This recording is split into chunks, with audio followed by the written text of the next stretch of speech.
Alors j'aimerais qu'on aborde aujourd'hui un thème qui fait un peu écho avec ce qui se passe couramment dans les fins d'année. C'est vrai que les fins d'année, donc ça arrive souvent avec fêtes, et quand on fait beaucoup de fêtes, on arrive aussi à la période où on fait une rétrospective sur l'année qui s'est passée, on se projette un peu sur l'année qui arrive, et il y a ce qu'on appelle les fameuses résolutions. Donc j'aimerais bien qu'on fasse une projection, une analyse sur ce qu'on pourrait appeler automatisme et libre arbitre, donc l'analyse multidimensionnelle de nos fameuses résolutions. Alors comme à l'accoutumée, j'ai essayé de regarder effectivement les différentes définitions. Donc la résolution, c'est quoi? C'est l'opération par laquelle l'esprit résout, donc une difficulté, un problème. Et après, il y a aussi la définition de la résolution sur le plan plus physique, mais qui ne nous intéresse pas forcément dans notre exercice, quoique, qui est la résolution de l'eau en vapeur. À côté de ça, j'ai trouvé aussi une définition sur le libre arbitre, qui est définie comme telle, c'est la faculté qu'a la volonté de se déterminer. C'est-à-dire, on peut vraiment se mettre, voilà, j'ai le libre arbitre, j'ai une volonté, et j'ai pouvoir orienter cette volonté dans le but de créer ou d'atteindre quelque chose.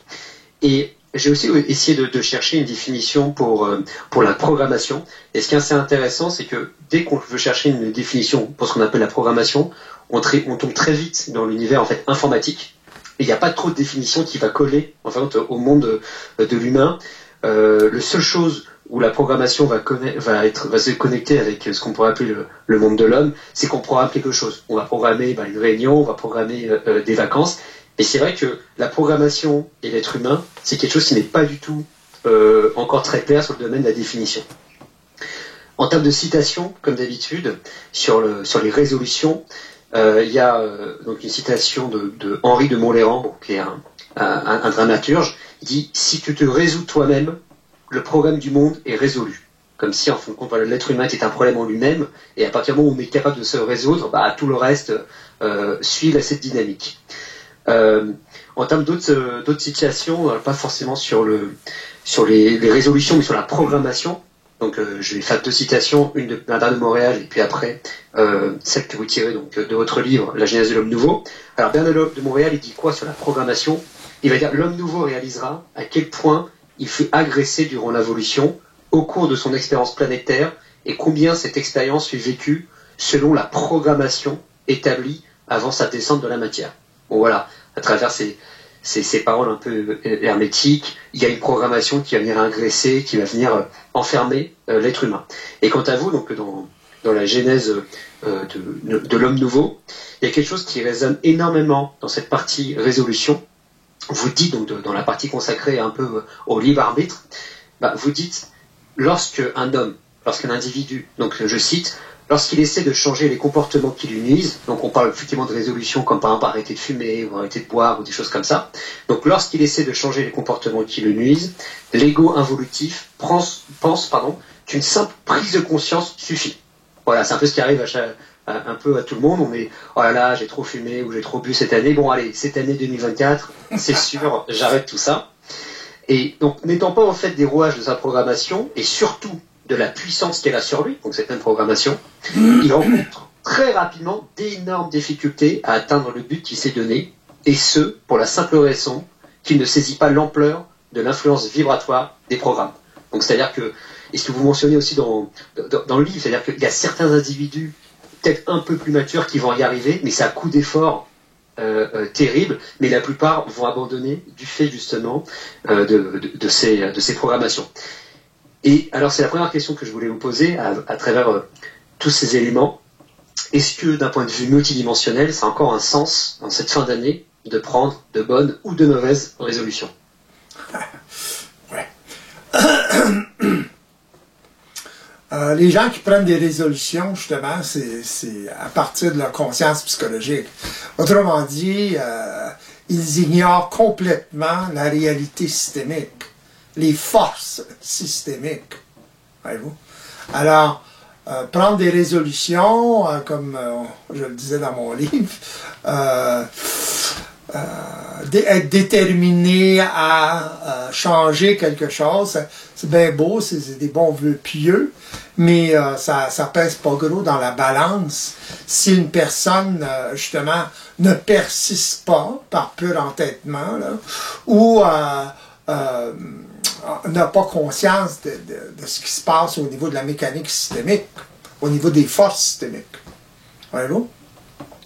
Alors, tant qu'il est dans l'ignorance, il va avoir des difficultés à appliquer ses résolutions. Puis il va se sentir d'autant plus dévalorisé autrement dit, qu'il ne persiste pas ou qu'il faiblisse devant les forces, justement les forces systémiques de la programmation, etc. Alors, tant qu'il ignore ces forces systémiques, tant qu'il ignore la mécanique de ce système, il ne peut pas faire grand-chose dans sa vie là, au niveau des résolutions. Il croit encore qu'il y a le libre arbitre, etc., etc. C'est ça le dilemme évolutif, d'ailleurs. Alors... Et justement, on a parlé précédemment d'un point de vue définition de cette volonté. Vous mentionnez ce libre arbitre. Pourquoi, encore une fois, ce libre arbitre n'existe pas en tant que tel? Pourquoi un individu ne peut pas se dire, bon, bah, demain j'arrête de fumer ou demain j'arrête de boire, par exemple? Parce que, justement, l'homme ignore la mécanique systémique. Autrement dit, il ignore qu'il est programmé, qu'il est automatisé à fonctionner comme il fonctionne. Comment voulez-vous qu'un être humanoïde commence à se libérer de la programmation ou du système s'il n'a pas conscience du système? Alors, qu'est-ce qu'il va faire? Il va s'imaginer toutes sortes de concepts religieux, etc., de croyances, en des forces, des dieux, etc., croyant que ça provient ou ça émane, toutes ces forces-là émanent de personnages, si vous voulez. Donc, il enthétise ces forces. Voyez-vous? Ces forces sont des entités, mais ce n'est pas des entités personnalisées. C'est des entités mécaniques. Il faut la différence, là. Voyez-vous? Alors, le libre arbitre dans ça pèse pas beaucoup, là. Si on a la conscience, ou si on n'a pas la conscience, justement, que tout est programmé, tout est automatisé. Alors, la progression, l'évolution de l'être humain jusqu'à maintenant, c'était fait sur pilote automatique. C'est ça qu'il ne réalise pas. Il se croit libre, parce que ça fait partie de la désinformation de sa conscience psychologique, mais dans le fond, il n'y a aucune liberté là-dedans. Voyez-vous? Il y a l'illusion de la liberté. C'est tout ce qu'il y a. Alors, tant qu'il ne prend pas conscience des mécanismes systémiques, des forces systémiques, il ne peut rien faire. Il reste prisonnier de cette conscience psychologique. Voyez-vous? Oui, parce que c'est bien ça. C'est-à-dire que je pense que l'être humain, de manière générale, il n'arrive pas à concevoir. Il n'est pas en fait décisionnaire. On parle du libre arbitre, on parle effectivement des habitudes qu'on a envie, enfin les plus nocives du moins qu'on a envie d'arrêter pour l'année qui est en cours. Et l'être humain en fait, et je pense que l'utile psychologique du moins a tendance à se dire, si je le veux, demain je peux arrêter la cigarette, ou je peux arrêter de boire, ou je peux arrêter n'importe quelle addiction. Et c'est vrai que quand on a des échanges avec des personnes, c'est un peu ce qu'on reçoit ou même ce qu'on s'est dit. On dit non mais bon là j'en fume une maintenant, mais je sais très bien que si jamais demain je voulais, il n'y a aucun problème. Ah ouais. Mais demain, il veut jamais. Mais il y a quelqu'un qui écrivait sur YouTube, justement, une personne que j'ai en consultation, qui écrivait que elle avait écouté un de mes vidéos et que le doute de la réalité systémique avait disparu. Voyez-vous? En écoutant cette vidéo-là. C'est intéressant parce que ça me fait réaliser que les gens, justement, doutent de cette réalité-là, peuvent douter de cette réalité-là. Voyez-vous? Tant qu'ils n'ont pas perçu par eux-mêmes cette réalité-là à travers une capacité d'observation particulière, ça prend un apprentissage, c'est évident, ils ne peuvent pas c'est pas une affaire, c'est pas une chose qui est facile à absorber. Voyez-vous? Même si ils croient, ça a du sens pour eux, il y a toujours un doute. Voyez-vous, là? Puis il va y avoir un doute tant qu'une personne n'est pas en mesure de mettre en pratique les facultés, si vous voulez, ou les capacités de cette conscience-là. Voyez-vous? Qui sont l'observation, etc. En temps réel, évidemment. L'observation du système à l'œuvre. Voyez-vous? Oui, parce que je pense que les personnes vont être dans cet espace de doute si jamais ils peuvent pas l'observer empiriquement que oui, c'est bien réel, que le système est bien là, que les automatismes sont bien là.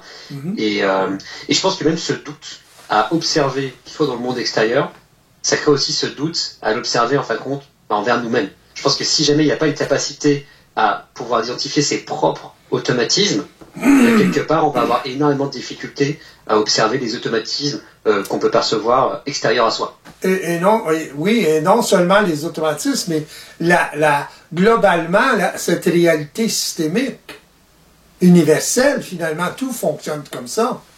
Voyez-vous? L'être humain doit réaliser qu'il est dans une conscience transitoire. Il n'est pas en conscience encore. Réelle. Autrement dit, il n'est pas en conscience, dans une conscience qui est ajustée à la réalité systémique. Voyez-vous? Mais il n'en a pas conscience. Alors, cette conscience dans laquelle il est hermétisée, est hermétique à la réalité systémique. Pourquoi? À cause justement de toutes les notions, tous les concepts qui font partie de la programmation avant la naissance. Qu'est-ce que ça veut dire, ça? Ça veut dire la programmation qui existe avant la naissance de l'enfant. Où elle est, cette programmation-là? Elle est chez les parents et chez les arrière-parents, etc. Voyez-vous, là? C'est ça que ça veut dire, la programmation qui existe avant la naissance. Les gens s'imaginent qu'on se programme avant la naissance, bababi, bababa, on est programmé par des êtres lumineux, whatever, avant la naissance. Ça marche pas de même. C'est nos parents, justement, qui véhiculent cette programmation-là, qui finalement nous influencent à nous programmer d'une certaine façon, de façon totalement inconsciente. Voyez-vous? Alors, c'est très important pour l'être humain de prendre conscience de cette réalité-là. Sans ça, il est dans un monde, il est comme dans Alice au pays des merveilles, là. Voyez-vous? Il est dans un monde fantasmagorique, finalement. Il peut s'imaginer toutes sortes de choses. Voyez-vous? Mais l'être humain va en arriver à avoir la paix dans la vie, dans la matière, seulement lorsqu'il va s'ajuster à cette réalité-là. Il ne peut pas avoir la paix sans ça. Impossible. Pourquoi? Parce qu'il n'y a pas conscience en temps réel de la mécanique. Il peut avoir conscience en temps différé de la mécanique. Ça, c'est une conscience ou l'éveil psychologique ou une conscience, même une conscience psychologique. C'est déjà mieux que rien, là. Mais il va acquérir cette conscience-là à travers son action d'observer. Voyez-vous? Et d'observer en temps réel. En temps réel. Oui, en temps réel, oui, exactement. La preuve est là, dans son action et la réaction. Le feedback. De là, la cybernétique. Voyez-vous, c'est l'étude des systèmes et des feedbacks dans le système au niveau de la communication. Il y a une communication qui se fait. Voyez-vous? Mais effectivement, je pense que vous l'avez bien évoqué, il faut... vous avez utilisé la notion de preuve. C'est aussi une notion qui fait écho à ce qu'on avait dit dans les précédentes vidéos, l'idée de vérifier. C'est-à-dire, mais encore faut-il qu'un individu soit en mesure de dire, ok, je peux observer et je peux vérifier. C'est vrai que cette notion de doute là, qu'a évoqué la personne qui a fait un commentaire, elle est assez intéressante parce que tant qu'on n'est pas dedans, on va se dire est-ce que c'est pas une idée ou c'est pas un concept qui est complètement étranger. Et vu vu que les personnes sont en transition, ils peuvent se dire bah voilà, j'ai été embarqué, je sais pas moi, par une école de pensée ésotérique, j'ai été embarqué par les histoires d'astral. Et c'est vrai qu'on reste toujours dans le domaine en fait théorique. Et je crois que les personnes ils sont rendus à un point où ils disent bah il me faut cette preuve-là, mais encore faut-il être en mesure de pouvoir observer cette preuve-là. Exactement. Alors ça requiert un processus. Et le processus, une personne ne peut pas le vivre sans être en contact avec une personne qui a déjà vécu le processus. La preuve, Bernard de Montréal. Voyez-vous? Qui a vécu un certain processus. Moi, j'ai vécu un processus avec lui, etc., etc. C'est comme ça que ça fonctionne. Voyez-vous? Tout le système est basé là-dessus. L'enfant apprend de ses parents, etc. Il est en contact avec ses parents. Il apprend ou il désapprend. Là. Ça dépend de l'éveil des parents. Dans le sens qu'il y a tout à refaire ou à redéfaire par la suite si les parents ne sont pas ajustés à cette réalité-là. Voyez-vous? C'est ça le dilemme humain en ce moment. Voyez-vous?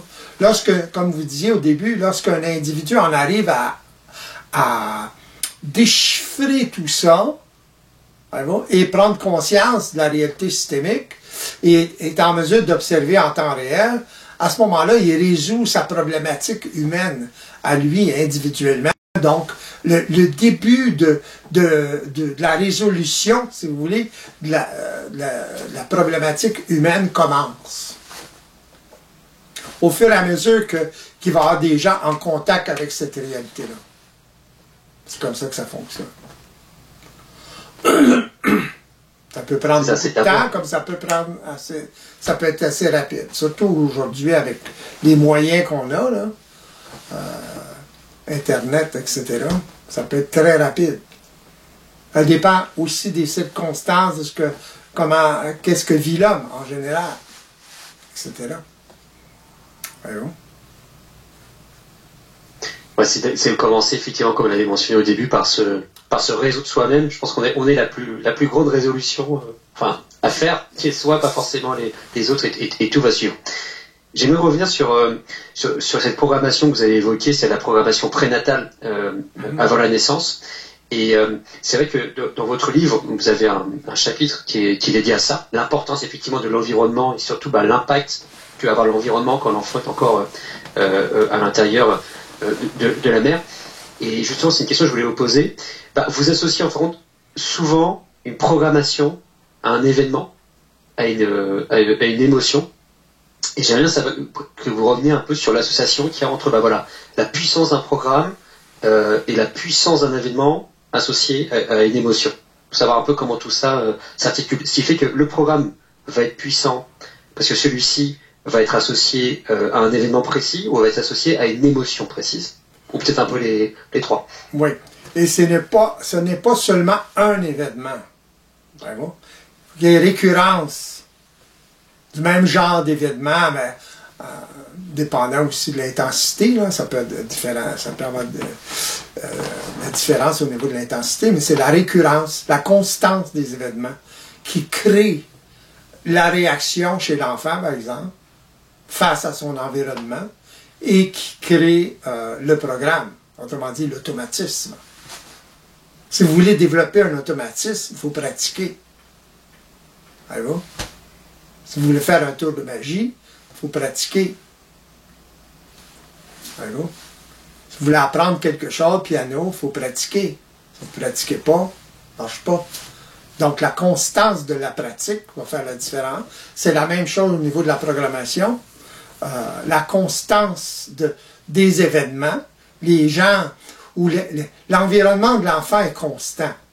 Voyez-vous, parce que la conscience est constante chez ses parents ou dans son environnement.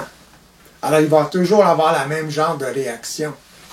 Les parents vont toujours avoir le même genre de réaction émotionnelle s'ils fonctionnent de façon psychologique. Voyez-vous? Alors, ça va s'enregistrer et à ce moment-là, ça crée un programme, donc un automatisme. Donc, la personne, lorsque les automatismes ou le programme est déclenché par un événement quelconque, à ce moment-là, tout se met en branle et l'individu n'est pas conscient de ça. Voyez-vous? Alors, il exécute. De là, les émotions.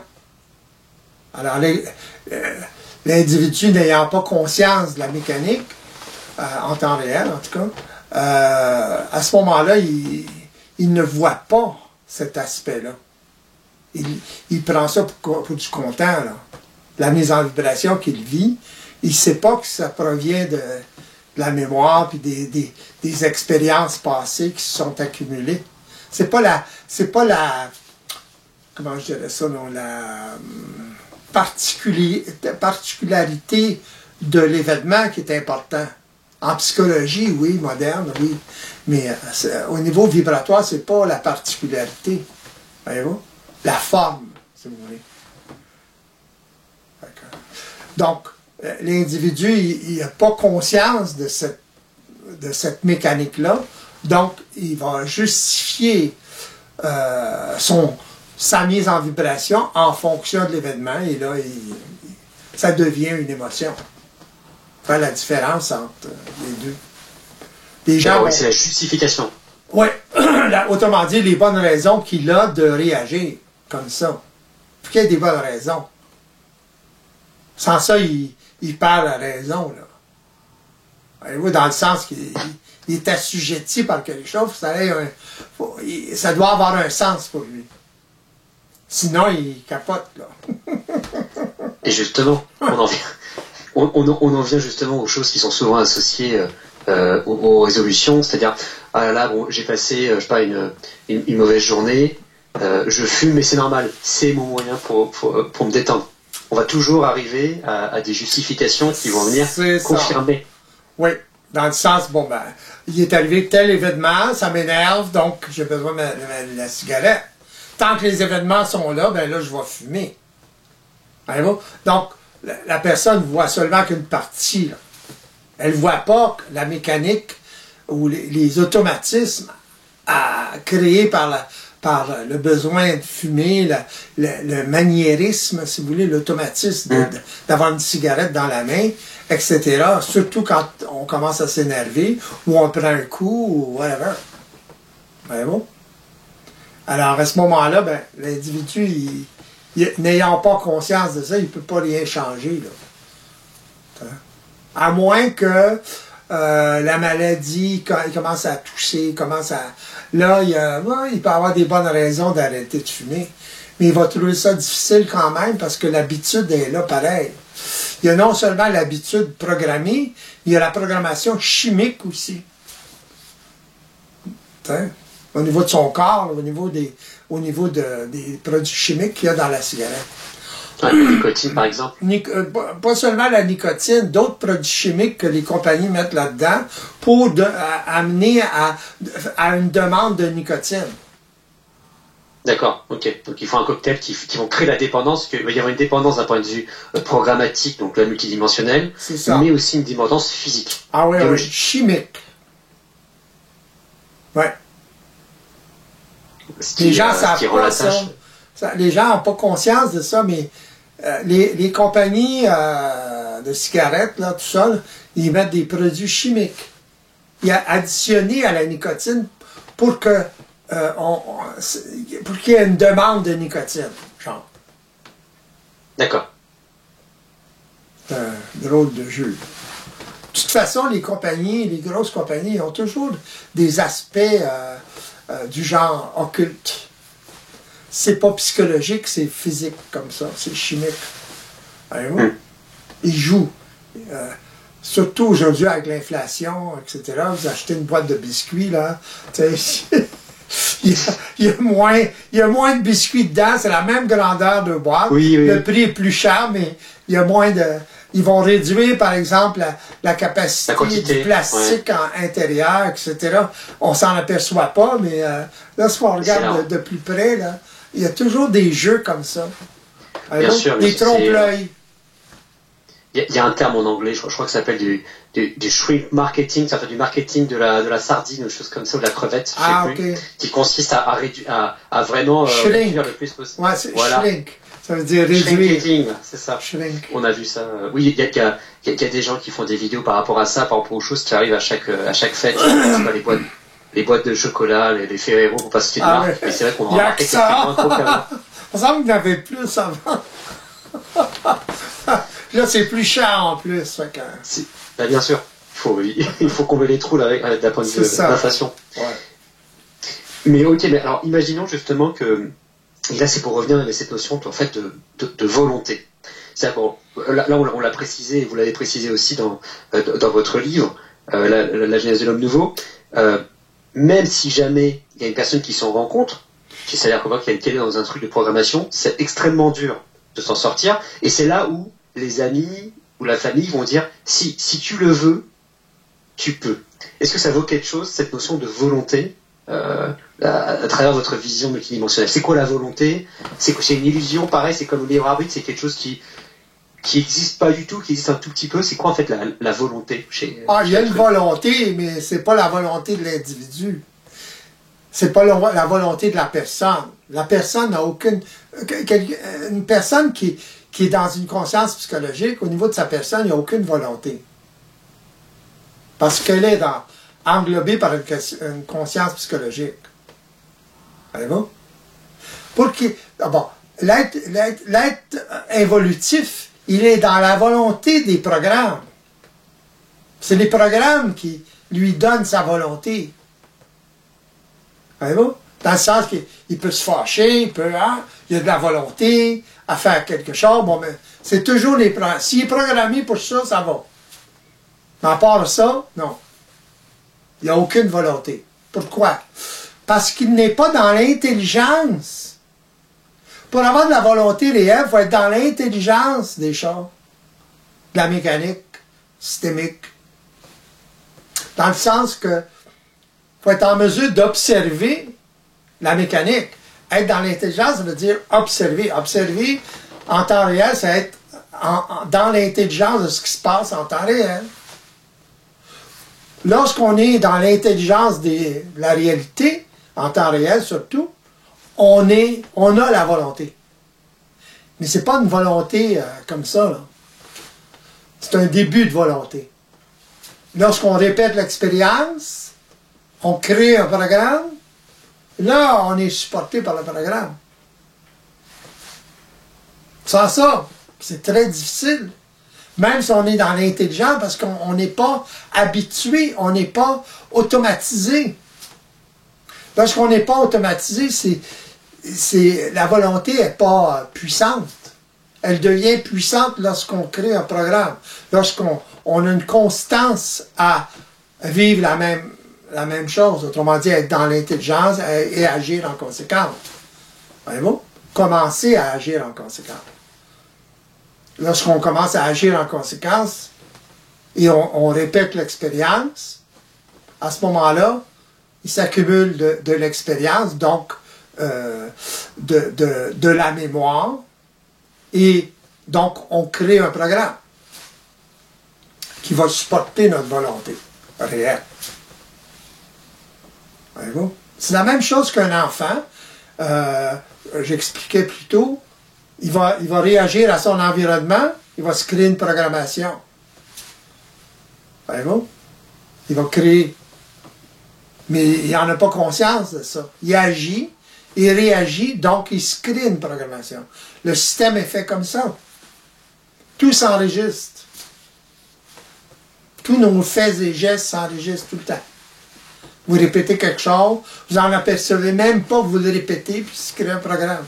Ah, bien, alors ça, j'ai l'habitude de faire ça. Hein? L'individu n'en a pas conscience. Tandis qu'un individu qui est éveillé en a conscience. Il peut créer des programmes à volonté. L'individu qui est éveillé n'est pas libre de la programmation dans le sens des automatismes. Il fonctionne à travers des automatismes, mais les automatismes qu'il crée lui-même.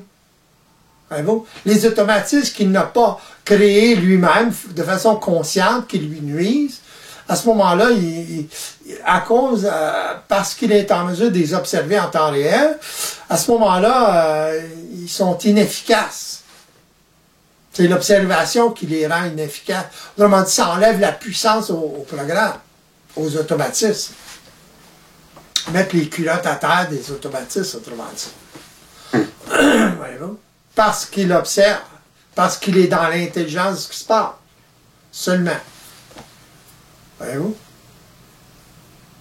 Donc, c'est pas évident, là. C'est un processus. Il faut apprendre. Il faut vivre l'expérience. Apprendre, c'est vivre l'expérience. Donc, on a besoin de quelqu'un qui nous accompagne là-dedans au début pour en arriver à être autonome.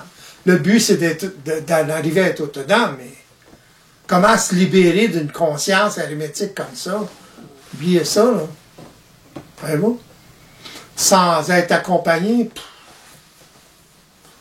Plein de gens qui connaissent le supramental, tous les termes, etc., mais ils sont totalement assujettis à leur conscience psychologique, ésotérique, spirituelle, whatever, en plus. Alors, ils sont possédés par ça. Comment voulez-vous qu'ils s'en sortent? Il faudrait qu'il n'y ait plus tout ça avant. Et les gens, ils s'enlisent au lieu de s'en sortir. Pourquoi? Parce qu'ils veulent s'en sortir tout seuls. Ils oublient qu'ils ont été influencés par un Bernard de Montréal ou quelqu'un d'autre. Voyez-vous? Alors. C'est là où on voit qu'effectivement que même cette volonté, ça s'apparente vraiment même à un programme d'observation, un instant T. Ça aussi, il y a un programme, il y a une répétition. C'est pas du jour au lendemain, ah bah demain je vais avoir une volonté, et là tout va apparaître un peu par magie. C'est ça l'illusion. C'est ça la désinformation psychologique. Donc, au niveau psychologique, les gens, c'est tout de suite. On s'éveille, pouf, comme ça, hein, puis that's it. Non, ça marche pas de même. Hein, mais ils peuvent s'imaginer ça, bon, les gens spirituels surtout, là, en ésotérisme, c'est pas c'est très simple. Ah ouais. Ouais, faut que j'atteigne l'éveil. Ils pensent. Puis là, ben, faut que ça s'éveille tout de suite. Là. Ils comprennent tout. Ils sont dans la science infuse tout de suite. Boum. Puis ils croient tout ça, là, la science infuse, puis la patente. Il y a un côté très immédiat, en fait. Ça. Pardon? Il y a un côté très immédiat. Il y a un côté, un jour ou l'autre, il va y avoir c'est le côté un peu, c'est un peu le côté révélation. On voit, effectivement, c'est quelque chose de très biblique. C'est-à-dire, voilà, on va dormir, et là, boum, il va y avoir un ange, ou boum, il va y avoir un extraterrestre. La notion de la science infuse, c'est ça. C'est immédiat. Pouf! On devient scient de tout.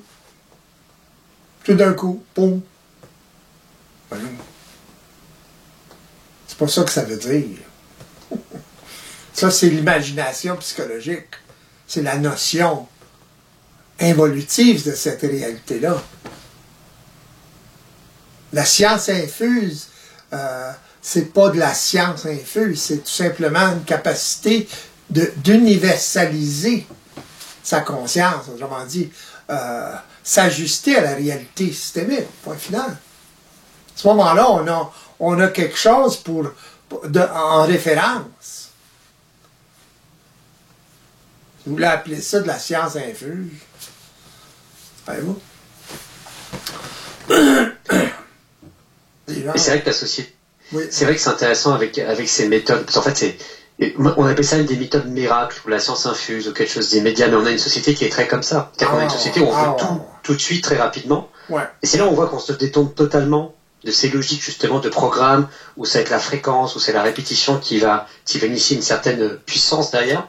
L'être humain, aujourd'hui, il veut tout de suite. Maintenant, je vais arrêter demain de fumer. Je vais arrêter demain de boire. Ça, il veut comprendre tout de suite, il veut que ça ait un effet immédiat, etc., etc., etc.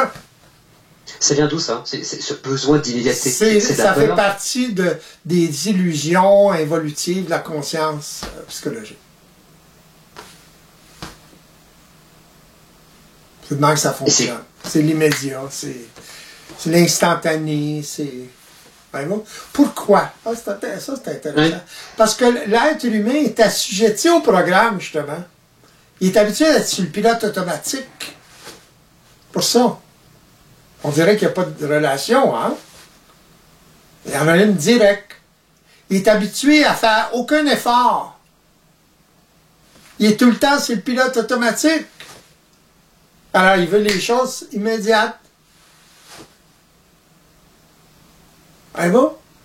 Dans le sens que ça se fait tout seul. Donc, changer de conscience, se libérer d'une conscience psychologique, ça se fait tout seul. Automatiquement. Voyez-vous, là? Sans effort, sans douleur. Ouais, sans douleur, sans effort, parce qu'on a conscience, Voyez-vous? Imaginez le piège. Marche pas comme ça. Ça prend un apprentissage. Premièrement, l'apprentissage de désapprentiser. Autrement dit, se sevrer de cette conscience-là. Voyez-vous? Mais comment? C'est ça l'affaire. Les gens parlent Pardon? Allez-y. Ouais, les gens parlent de se sevrer d'une conscience psychologique, mais comment? Parce qu'ils veulent? Instantanément comme ça, parce qu'ils veulent? Parce qu'ils veulent, ça se fait? Ça marche pas comme ça. Ça, c'est l'illusion du libre arbitre, de la patente, là, qui rentre en jeu. L'être humain involutif, il se croit tellement libre qu'il croit qu'il peut faire n'importe quoi. Mais il est restreint dans sa conscience psychologique. Autrement dit, il est prisonnier. Il est mains liées, il est mains et pieds liés, puis il ne sait pas. C'est ça le problème. Parce qu'il n'y a aucune conscience de ce qui se passe, réellement. Il s'imagine bien les affaires, il se fait dire bien les affaires. C'est bien le fun. T'sais? Toutes sortes de choses fantasmagoriques, là. Mais la réalité, c'est tough à absorber. Ben, c'est là que quand c'est tough à absorber comme ça, dites-vous bien que ça a probablement une base très réelle. Et c'est là justement où je voulais en venir, c'est que c'est vrai qu'il y a une sorte en fait de confort, de se laisser drainer par les programmes et de rester dans une sorte d'illusion. Je pense qu'il y a une sorte de sécurité. Ah bah c'est le programme qui gère pour moi. Mm-hmm. On est comme une sorte de roi aveugle de notre propre empire. Oui, bah voilà, on gère tout. Et si on veut, demain, mais comme vous l'avez dit, c'est à demain qui viendra jamais. Ouais, demain j'arrête. Demain je fais ci, demain je mets c'est toujours reporté à demain. Ouais. Tout le temps. Pour toutes sortes de raisons. C'est quand même, on a vraiment l'impression que cette pensée un peu psychologique, cet enfermement, cet hermétisme psychologique, c'est un peu une sorte de cocon confortable. Il n'y a pas de questions, il y a tout qui est fait pour nous. Oui, justement à cause des automatismes.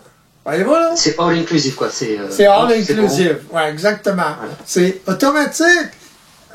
L'être humain n'est pas habitué, ça je disais au début, il n'est pas habitué à...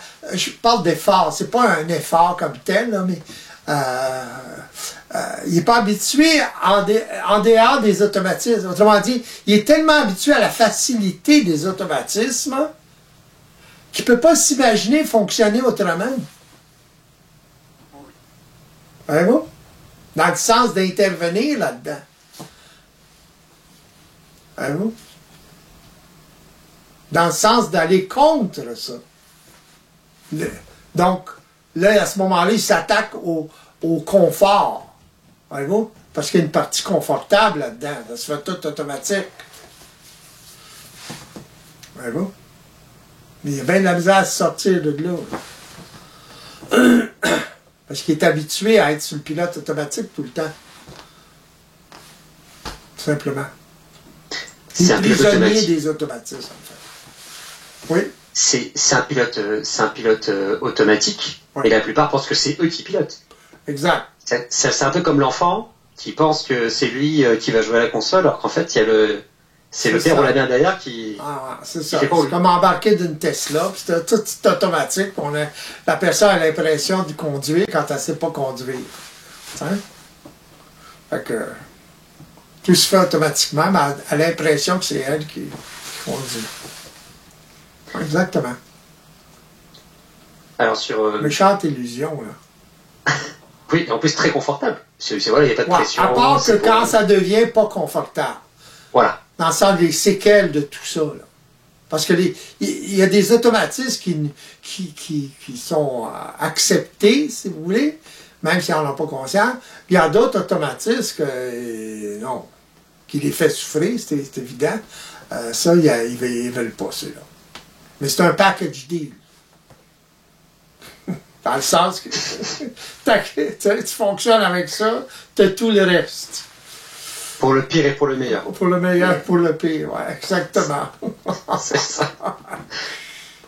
Et pour revenir un peu sur cette partie résolution et pour revenir un peu sur cette partie, il y a des personnes enfin qui vont se rendre compte, et c'est un peu regarde la genèse même des résolutions, c'est qu'ils se rendent compte qu'ils ont un automatisme qui joue contre eux. Voilà, en prenant l'exemple par exemple de fumer. Admettons que la personne est dans une conscience un peu transitoire, c'est-à-dire qu'elle se rend bien compte qu'il y a un automatisme qui joue contre lui, contre elle, sans parler de cette personne-là. C'est-à-dire, voilà, c'est quelqu'un qui sait fumer, ça peut emmener une maladie, etc. Et vous avez dit quelque chose d'assez intéressant, c'est-à-dire que même si jamais on s'en rend compte, même si on conscientise ces automatismes, c'est pas suffisant. Qu'est-ce qui empêche une personne qui se dit, waouh, là, la clope, potentiellement, elle peut me faire crever. Qu'est-ce qui va faire que la personne continue quand même, alors que ça pourrait s'apparenter à une forme de suicide, d'ailleurs?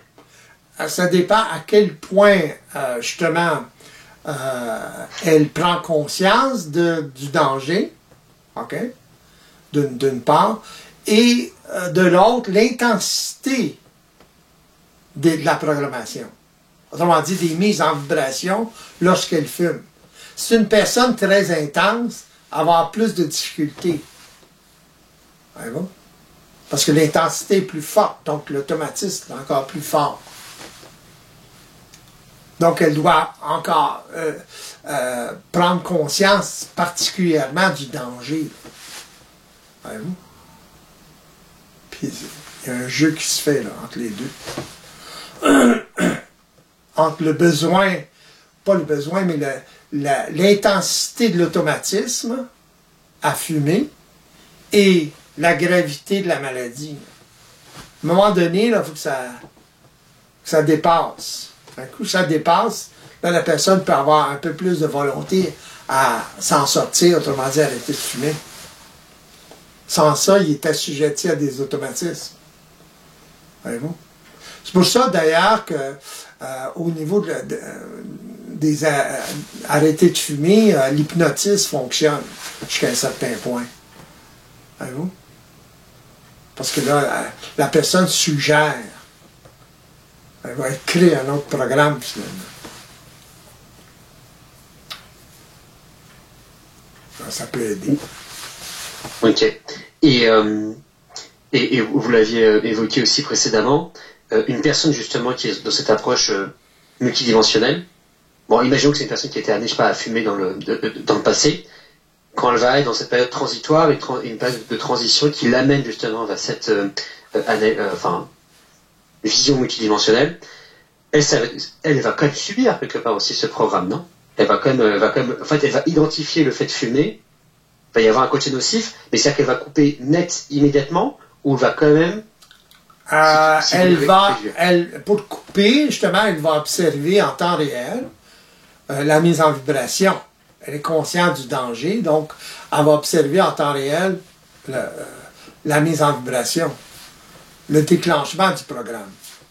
Alors, plus elle va être dans l'observation ou dans l'intelligence de ce qui se passe mécaniquement, moins elle va être portée dans la forme de fumée, etc. Voyez-vous? Donc, à chaque fois qu'elle le fait, ça s'accumule. Il y a un programme qui s'accumule, autrement dit, l'observation en fonction de... Et la capacité d'observer augmente. Alors, ça l'interfère. Ça ça n'active plus le programme. Comme ça que ça fonctionne. La conscience, autrement dit, être dans l'intelligence de ce qui se passe, pas désactive, ouais, désactive le programme. Temporairement. Et à force de désactiver, ne plus activer, autrement dit, c'est ça que ça veut dire, à ce moment-là, ben, il se crée un programme, ça devient facile. Parce qu'on tombe sur le pilote automatique. L'être réveillé n'est pas libre des automatismes. Il fonctionne quand même à travers des automatismes. Il fonctionne avec le système. Le système fonctionne comme ça. C'est juste qu'il est libre dans cette programmation-là. Il peut la créer ou la désactiver comme il veut. Voyez-vous? C'est ça la liberté, d'ailleurs. C'est ça qui lui permet de se libérer du plan de vie déterminé par son environnement et ses réactions à son environnement. À ce moment-là, il commence à avoir la paix. C'est lui qui crée sa paix. C'est pas parce qu'on veut créer de la paix qu'on a la paix. Ça se crée. On retrouve ce qu'on a déjà apporté dans d'autres vidéos, c'est-à-dire que on a en fait une sorte d'ingénierie au niveau de ces programmes-là, et un programme néfaste va être remplacé en quelque sorte, du moins, par un programme vertueux qui est celui de l'observation. Et voilà, qui va contrer, qui va faciliter, qui va contrer l'autre. Ça n'élimine pas le programme. C'est la première contrée. De base, mais ça va le contrer continuellement. Et ça va devenir de plus en plus universel. Ça va servir à plein d'autres programmes, finalement, au fur et à mesure de l'expérience. Voyez-vous? Ça va, autrement dit, la personne s'éveille, plus la personne s'éveille, plus elle est en mesure d'être dans l'intelligence, d'observer. Alors, c'est comme ça que ça fonctionne. Donc, ça augmente.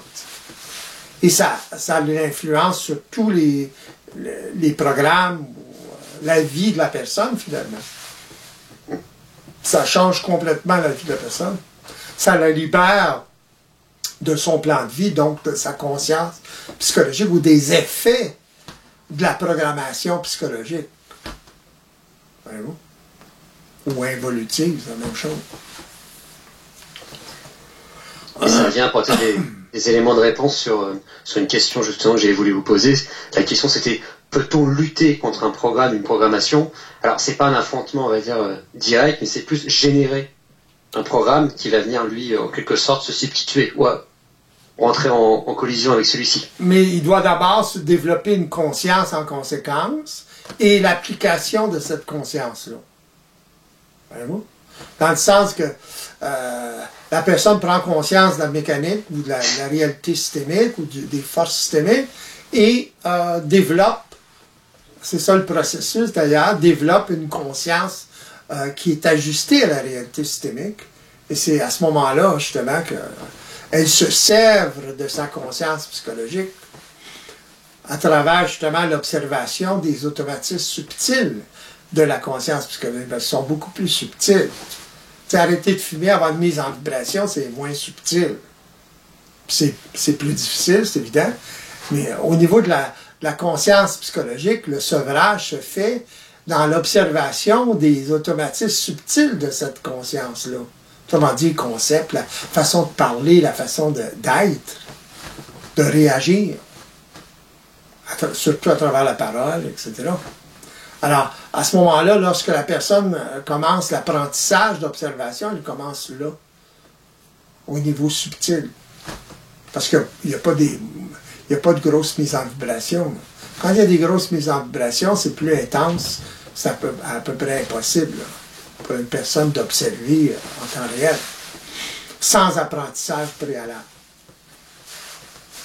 Oui, c'est monter crescendo au niveau de l'intensité. C'est commencer avec des choses plus subtiles, peut-être moins intenses. C'est ça. Pour après, comme porter des poids, quoi. Comme en sport, et en même temps, la personne se sert de cette conscience psychologique qui l'enferme,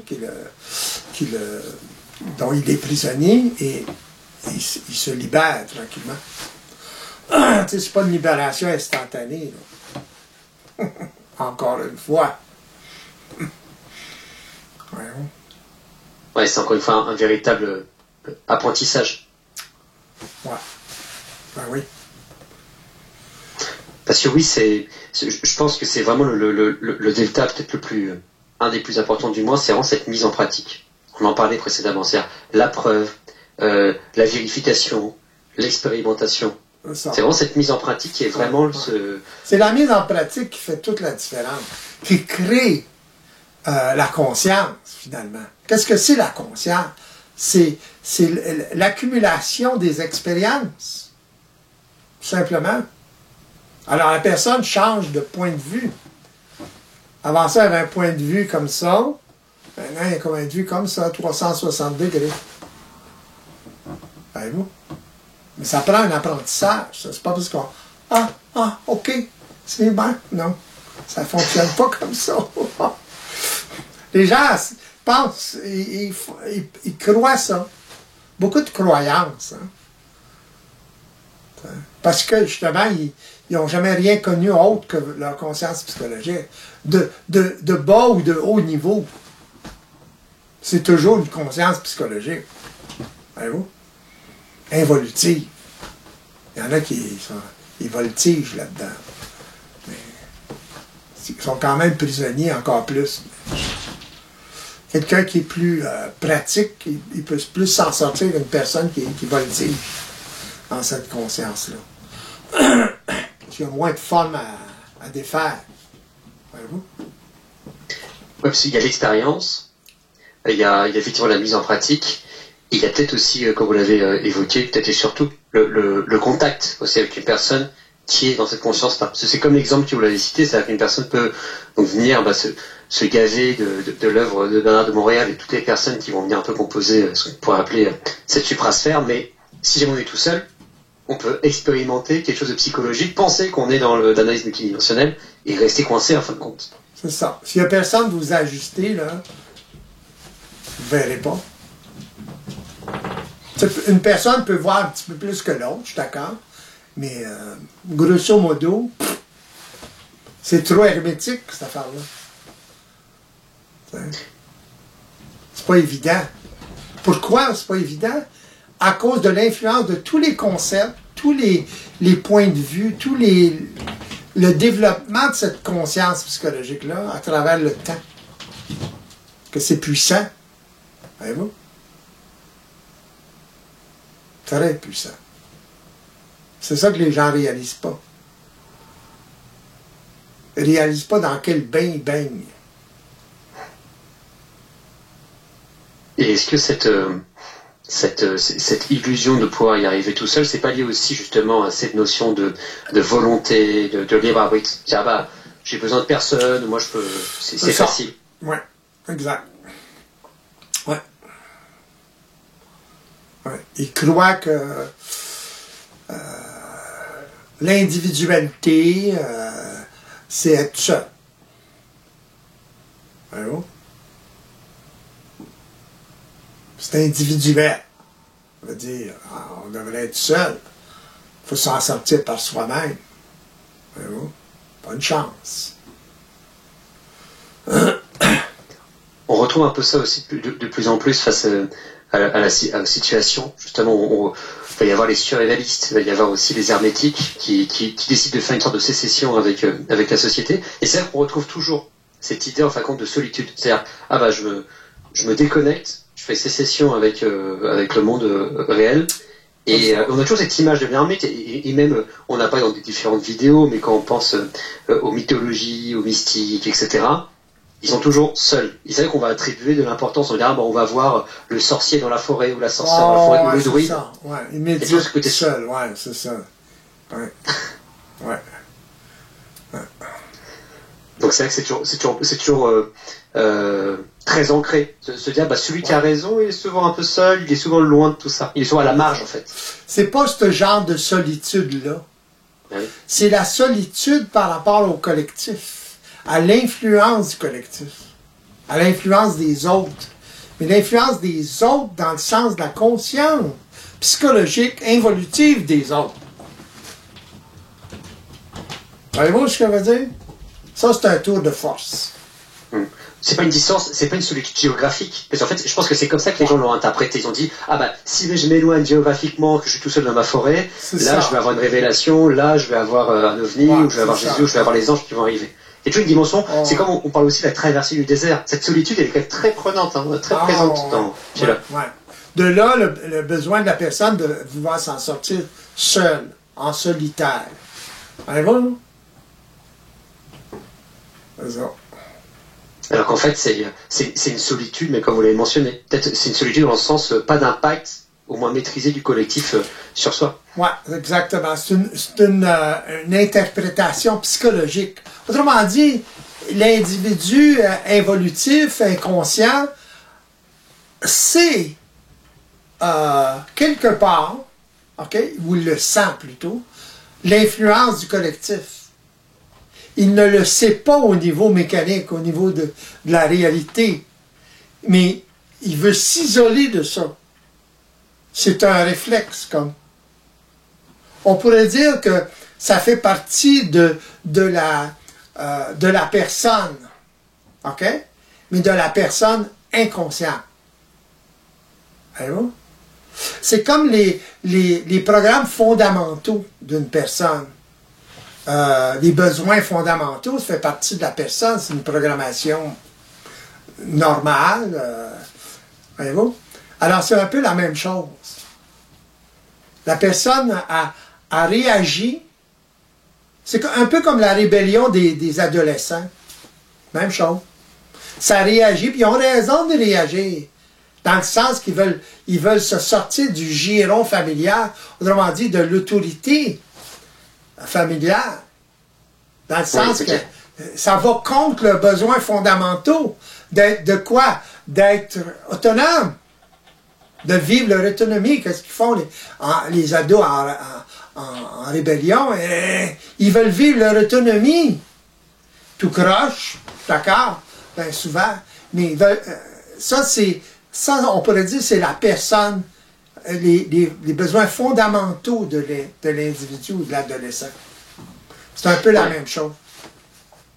C'est comme si un adolescent, ça veut dire il va avoir des besoins fondamentaux justement la personne entre guillemets s'exprime et elle va transposer ce besoin d'indépendance sur le plan géographique ou sur le plan physique si quelque chose à faire sur le plan multidimensionnel. C'est ça, exactement. Ouais. C'est ça. C'est une récupération quelque part de la pensée psychologique. C'est je sens une oppression. Oui. C'est récupéré par le psychologique, c'est évident. Mais c'est intéressant parce que ça montre que ce besoin de solitude, c'est une expression psychologique d'un besoin en fait multidimensionnel quelque part. Même si c'est mal compris, c'est encore une fois une interprétation. C'est ça, ouais, exactement. Ouais, intéressant.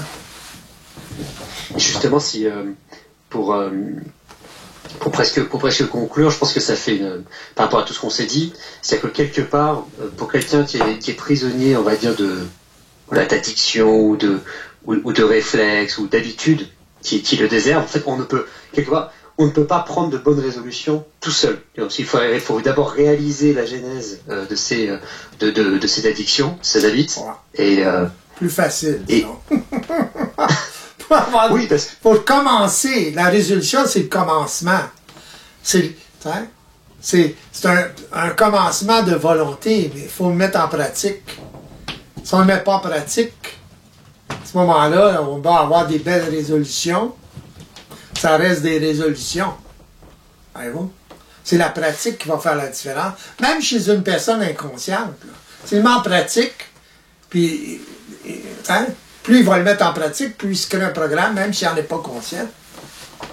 Puis là, ça devient de plus en plus facile. 3 jours, 7 jours, 21. Mais il y a quand même, à mon avis, de l'énergie à lancer un nouveau programme. Parce que, je pense à un exemple qui est très courant, je pense que c'est partout dans le monde, entre guillemets. Vous savez, après les fêtes de fin d'année, il y a toujours une explosion de fréquentation des fameuses salles de sport. C'est là d'ailleurs où les entreprises font leur chiffre d'affaires, c'est-à-dire que le système de salles de sport est fait pour qu'il y ait un maximum d'abonnements qui soient pris et le moins de personnes possible qui vont à l'intérieur. Si toutes les personnes qui étaient abonnées se mettaient à aller dans la salle de sport, bon, ça marche pas. Mais c'est-à-dire qu'il y a pas mal de personnes justement après les fêtes qui vont vouloir faire du sport, mais qui vont arrêter très tôt, qui vont pas réussir à créer ce programme-là. Donc quelque part, ça demande un effort, ça demande quand même une énergie supplémentaire pour lancer ce programme-là. Un motif. On dépend du motif. D'accord. C'est le motif qui va faire la chose. Ok. Si le gars est marié, par exemple, puis sa femme, il dit, ben là, tu t'en viens pas mal, tu sais, ballon. Puis il y a de la difficulté à... Alors, okay. À ce moment-là, ben, le mec qui va, tu sais, aussi célibataire, ben là, commence à moins prendre avec les femmes, etc. Il faut qu'il y ait des motifs. Là, il va, ok, là, il faut que je fasse de l'exercice. D'accord, donc c'est le motif qui va venir aider la personne à créer cet automatisme. C'est ça, ouais. Ça dépend du motif, du besoin. C'est comme des vases communicants. Il y a un besoin beaucoup plus particulier, plus fort. D'accord. Et une fois que le programme est là, du coup, le motif, il a plus d'importance ou il a toujours son importance, du coup? Il y a moins d'importance. Parce que là, il y a automatisme. La personne a moins besoin de se motiver, a moins besoin de penser ou de voir le motif. Ouais. Parce donc il faut toujours une carotte, quelque part, il faut toujours payer un ça. Ouais. Au début, ouais. Ouais. Au niveau multidimensionnel, une personne qui prend conscience, qui commence à se libérer, il y a une carotte. La carotte, c'est il va moins souffrir de la vie. C'est beaucoup plus large. Voyez-vous? Se libérer de la souffrance. Oui, c'est ça. La souffrance, c'est un peu la carotte universelle, quoi. Okay. Ouais, c'est ça. Exact. D'accord, donc pour qu'une résolution puisse marcher, c'est identifier sa carotte et se mettre ça en pratique. Et au bout d'un moment, la carotte aura plus d'importance. C'est ça, exact. C'est très motivé par la carotte. Ouais, parce que c'est ce qu'on observe, c'est pour passer en tout cas d'un automatisme à l'autre. Par exemple, la personne qui va être... allez, partons de l'exemple de la personne qui aime bien énormément manger à la personne qui va en fait à la salle de sport. La transition, il va falloir quand même une sacrée carotte pour qu'elle rentre dans cette dynamique-là. Ouais, il y en a qui ont besoin des grosses carottes, il y en a des petites carottes. Ça dépend des individus. Oui, ça dépend de l'individu. Ça dépend comment l'individu est programmé. À quel point il est autonome ou moins autonome. Dans le sens d'une certaine autonomie. Il y en a qui ont plus d'autonomie que d'autres. Voyez-vous? Ils l'ont arraché dans la vie, par exemple. Alors, quelqu'un qui a tout cuit dans la bouche, il n'est pas aussi autonome. Il n'a pas développé, il n'a pas besoin de le développer. Voyez-vous? Oui, encore une fois, on retrouve le confort. Il était dans un confort, pilote automatique, alors quelqu'un qui en a plus ou moins chié, il s'est dit, oula, peut-être que donc ça va être plus difficile pour lui. Ouais. Puis pour l'autre, ça va être plus facile. Un peu plus facile. Ouais. Alors. Quelqu'un qui est depuis quand même pas mal de temps dans cette conscience multidimensionnelle, quelque part, lui, il n'a pas de résolution, du coup. Il se dit pas, ce programme joue contre moi, etc. Lui, il est plus créatif, du coup. Ouais. Il est plus pragmatique dans le sens, il y a quelque chose qui nuit là. À ce moment-là, il en prend conscience, puis il commence à le neutraliser, là, à ne plus l'activer. Le seul fait qu'il en prend conscience, là, il est en observation, puis ça commence. Il en a conscience plus facilement. Donc, il est plus libre dans ce sens-là. Et il n'attend pas forcément le nouvel an pour se rendre compte de ce qui marche, de ce qui ne marche pas. Ça, c'est intéressant. C'est une sorte aussi de programmation, j'ai envie de dire, traditionnelle, de se dire, là, les gars, on fait le point, et on voit effectivement ce qui nous sert et ce qui nous dessert. C'est ça. C'est intéressant, c'est une sorte de mise en lumière annuelle. C'est ça.